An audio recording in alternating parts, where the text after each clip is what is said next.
In recent years, football YouTubers have become quite a thing. Yeah. What do you think about the whole football YouTube scene? I don't mind it when they're speaking sense and they're like. There's a lot of good YouTubers. Like there's one like that I like. Flex does a bit. There's good YouTubers out there, and I get it. Like they didn't play the game, but if they're speaking sense, it doesn't matter for me if you haven't played the game. It's the YouTubers that are just putting out crazy things and false stories of players, and that's what I don't like. And people can't get involved with them. But there's a lot of good YouTubers out there because. You can't say like, oh, you didn't play the game. That's very like dinosaur mentality. You might never kick the ball in your life, but if you watch a game, you can sort of like know the right things. So I've got no problem with it, but some of them are annoying. Certain of them. Any examples that come to mind? You know what's funny? Mark Goldbridge is funny, but you know what's funny? Well, he's on TalkSport as well, isn't he? But you know what's funny about him? He lives by me. Yeah, he does. Yeah. Yeah. And I bumped into him really? A couple of months ago. I was on a run with my son, and I was like, and I saw him. He's like, "You all right?" I was like, "Yeah, you're right." Do you know, like a bit like you forget what was said and stuff. He's harmless, isn't he? He speaks some good stuff sometimes, but then what I had against him was like he would be on the show after me, but he does it from home, I think. Yeah. And I'd be in the car on the way home, and he'd be like.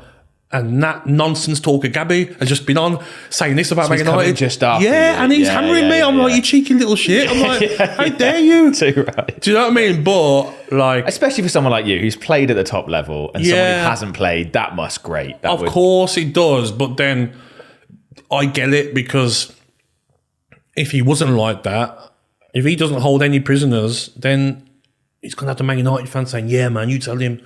And he's got a big following as well, huge following. So he knows what he's doing. You've got Marcus Rashford situation recently, and they're quoting his name in the Mail Online and newspapers.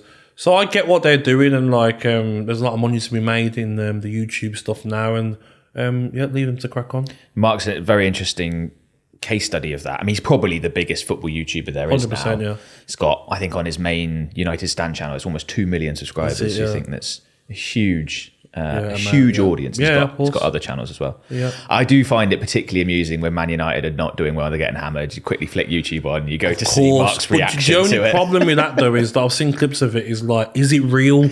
Yeah, or is it play? Is it an act? Yeah. Is he that bothered about Man United? Because I'm sure he's born in Nottingham.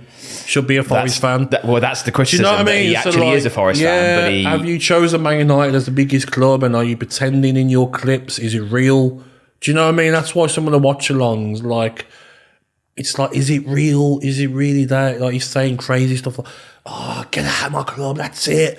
Oh, I had enough, and he's pushing stuff away, and it's like, is it real? Do you know what I mean? Like, I think you can see real and sometimes a bit of acting. Do you think that might be what he's doing when he's using your name and saying, oh, Gabby's just said this, is a load of nonsense? I think so, yeah. But, like, I think when people have spoken to Mark about it, he's just like, he's not a very confrontational guy. Okay, yeah. So it's easy to do on a YouTube channel, isn't it, and stuff. When there's no one coming back. Yeah, because I remember we had a TalkSport 6-a-side, and last year I didn't play in it, but Alan Brazil wouldn't play him. Right. And he got his stuff, got changed and left.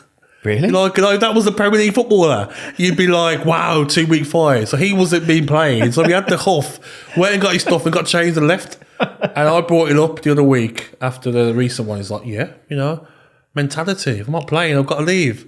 But to be fair though, like they know what they're doing, and when you've got a big following like Manchester United, but I feel like maybe if they tweaked it a little bit, they could end up getting ex-players on there, and that would help them if they're a bit less hammering the club and stuff. But yeah, no problem with them at all. I'm very proud to announce that this show has its first sponsor, and it's a good one. It's NordVPN. As the owner of a marketing agency that operates online, it's really important for me and my team to stay protected with whatever we're doing online. And that's why NordVPN is essential to the operation of my business. Now, if you're a massive football fan like me, you can't watch every game because of the ridiculous 3 p.m. blackout, but you can if you use NordVPN. You can change your virtual location to another country where that that game is actually being played. You can also watch games when you're abroad. NordVPN is also the fastest VPN, so no buffering, lagging, slowing your internet down. To get the best discount off your NordVPN plan, go to nordvpn.com/Ben Heath. Our link will also give you 4 extra months on a 2-year plan.